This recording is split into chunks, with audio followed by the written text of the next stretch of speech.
মামুন ভাই, কোনো উল্টাপাল্টা কথা কইবা না। কারো সম্পর্কে না যাই না বুঝা হুট করে তার নামে বদনাম দেওয়াটা কিন্তু ঠিক না।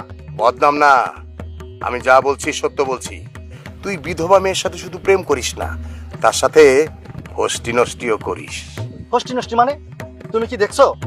আরে কি দেখি নাই? আমি সব জানি, সব দেখি। তুই রাইতের বেলা ওই মেয়েটার বাড়িতে যাস, ওর সাথে ফষ্টি নষ্টি করস, আকাম কুকামও কিছু হয়তো করস। এই শয়তানের বাচ্চা, কোনো উল্টাপাল্টা কথা কবি না। উল্টাপাল্টা কথা কইলে কিন্তু খারাপ হয়ে যাবে কয়ে দিলাম।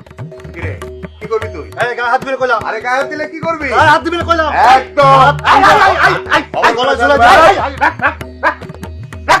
কি হচ্ছে? হ্যাঁ, তোর রাস্তার ভিতরে এরকম বাড়াবাড়ি করছিস কেন? কি হচ্ছে তোদের? কি আর হইব চাচা, আপনার পোলাটা একটা লুচ্চা বদমাইশ, ওই দক্ষিণ পাড়ার সবুজের বউটার সাথে ও প্রেম করে। কি এত বড় কথা? আমার ছেলে হয়ে তুই ওই বিধবা মেয়ের সাথে প্রেম করিস? আরে শুধু প্রেম না চাচা, ওর সাথে হয় অবৈধ সম্পর্কেও জড়ায় গেছে। হারামজাদা কোথাকার, তুই আমার সন্তান হয়ে এত বড় একটা খারাপ কাজ করতে পারলি? হ্যাঁ, চাচা, আপনার ছেলেরা আপনি শাসন করেন, তাতে কোনো সমস্যা নাই, কিন্তু এলাকার অন্য ছেলেপেলারা দেখলে কিন্তু ওর আড্ডি গুড্ডি ভাঙ্গা একদম গুড়া কইরা দিব, এটা আমি কয়ে গেলাম।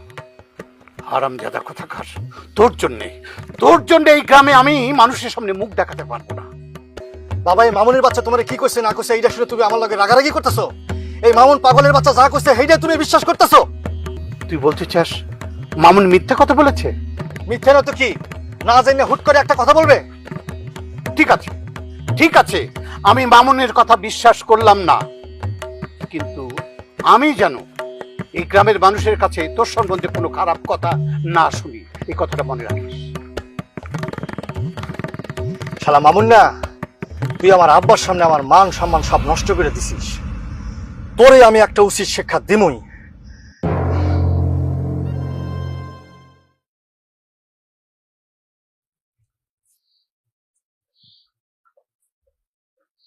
আরে ভাবি, আসসালামু আলাইকুম।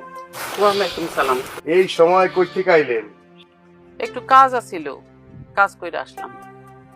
ও ভাবি, আপনার লগে আমার একটু জরুরি কথা আছিল। কি কথা ক? ভাবি, কথাটা হইলো আপনার ছেলে তো বিদেশে মারা গেছে, আর তাও বেশি দিন হয় নাই। হ, বেশি দিন হয় নাই। কেন, কি হয়েছে?